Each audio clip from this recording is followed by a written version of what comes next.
In this lesson, you will learn about contrast. Contrast means to be very different from something else. The ultimate in contrast is black and white, or big and small. In design, it helps to make things more interesting, add surprise to the viewer, stand out from one another, and add emphasis.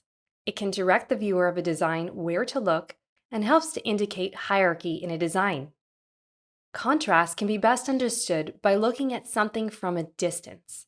If you can still distinguish the words or shapes at a distance, that design has great contrast. When you put a logo on a background that is similar to the color of the logo, it will get lost and lose its contrast. Now we are going to discuss some ways that you can apply contrast in designs. The first way is through using color and value. We will be getting into color in a later lesson, but I want to mention it here as it can play a big part in contrast. A term you need to understand for contrast is value. Value is how light or dark a color is. It can be first understood by looking at the scale of gray, going from the lightest, which is white, to the darkest, which is black. As applied to colors, it is how much closer to white a color is, or how much darker that color is, as you can see in the example of these color values here. You have to be careful with this one, as I've seen designers use two very similar values of colors that then don't contrast but rather compete for attention. When you put type on a background too close to its color, or the value of the color, how light or dark that color is, it will also lose contrast and will be hard to read. You could adjust this by making the type that's not readable more readable by making it lighter, or making it darker so it is very clearly visible on the background.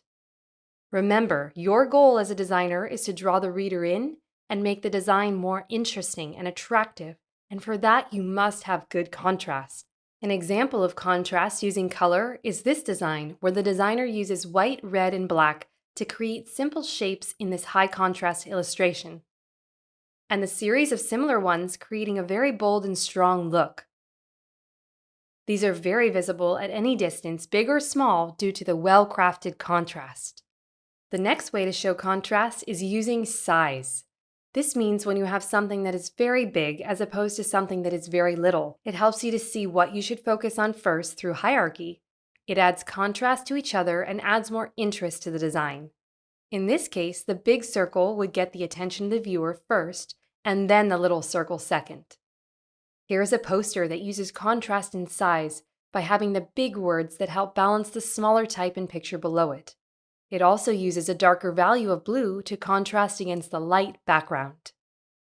And another in this poster series with the big bold yellow words to contrast the smaller words below, including that smaller date, and then also using contrast through color and value, with the green behind being different enough from the Cuba yellow type.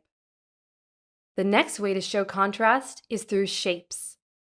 When you have different shapes, such as a square and a circle, these help to add contrast and make things look more interesting. This pattern design is really nicely done to add visual interest for this brand that will then get printed on their cups. It additionally uses color to add visual contrast as well. The other way to show contrast is typography. When you have a bold and an italic next to each other, this can break up the monotony and add some contrast and thus more interest to the viewer. Or by using a bold and a regular font that helps to also show contrast. Examples of this in design are shown in this branding, where they have a script font contrasted with a sans serif font to create visual interest. They also use white and black contrast on their packaging, and then they also use red to help add an additional level of interest with a bold contrast. So this brand uses multiple levels of contrast to add interest and intrigue to buyers. This handbook series uses bold, big type to show great contrast from the smaller written type, in addition to bright blue, red, and white to help the manual sections stand out from each other and give interest to the reader through contrast. Other examples of contrast are this design with strong blues and reds to contrast the black behind it. This design uses primary colors of yellow, red, and blue to contrast the black and white base, adding some fun life and making it stand out in all the different uses through the business card, the tape, the office supplies, and the stationery.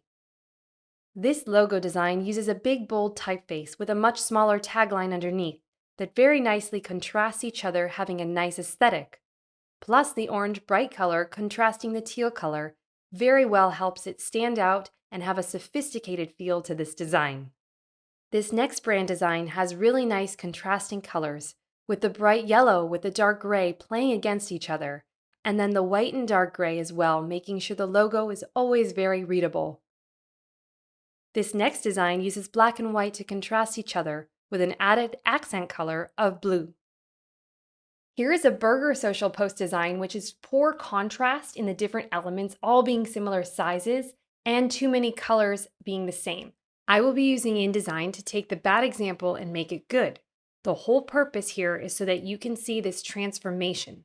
Don't worry about learning InDesign at this stage of the game. First, I'm going to feature this burger as being much bigger, making it the center of attention so that everything else contrasts and puts attention on the burger. Next, I want to play with the type being a bit bigger behind it and a different color to contrast the background. I also want to add this contrasted super in a different color so that it's vertical instead of horizontal, as well as an orange color to contrast the white, the cream, and the brown. Then adding these subtle burger words behind helps to add some depth.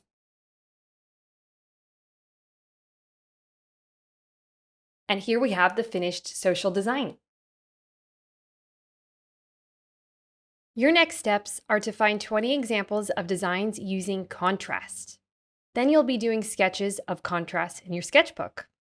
In your sketchbook, you're going to show a big circle colored in, and you're going to see a little line and how it doesn't really have much contrast compared to that big circle colored in. And then you can see this circle next to a really small circle. You can do it with shapes, with a triangle next to a rectangle, as well as having different colors, like where I'm having this pink next to these other gray or darker colors.